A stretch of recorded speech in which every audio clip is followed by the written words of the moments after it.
สังลาสู่ใจจังน้องกว่าไหนนางพิสังโปอันถูกใจสายเลยเลอสีใจนางในอำต้นหักเธออยู่สีเลหาทางพิษนางกว่าใจจันกว่ากับนางหังจ้านาเลนางหูเยาวนางอำกึ่งตีเงินนำขันใจนาง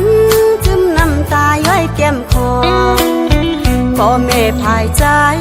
แจกเพตั้งหักเขายานจังละใจย้อยนางพวงได้อยู่ลืมละใจวันสวเลยหักกันไว้เหมือนเนื้อฟันหันกันเก็บกำหนึ่งเมืองแรงมาก็หายกว่าเย้าใจ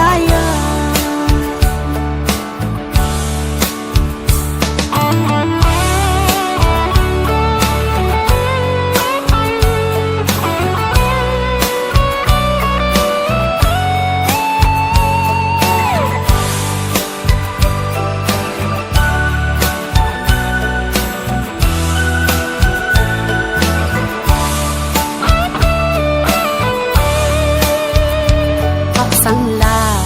สู่ใจจังน้องกว่าไหนนางพิสังโป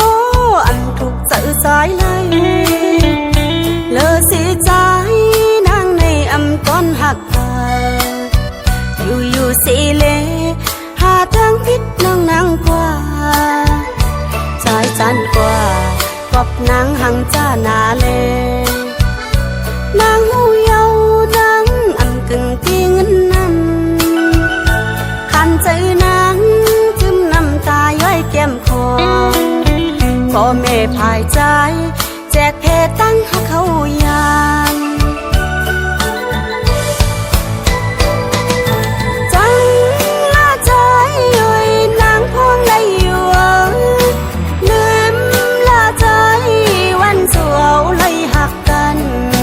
ไว้เหมือนเนื้อฟันหันกันเก็บกำหนึ่งเมืองแรงมาก็หายกว่าเย้าใจ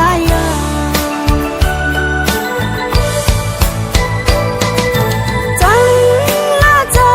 ย้อยนางพวงได้อยู่ลืมละใจวันสวเลยหักกันไว้เหมือนเนื้อฟันหันกันเก็บกำหนึ่งเมืองแรงมาก็หายกว่าเย้าใจ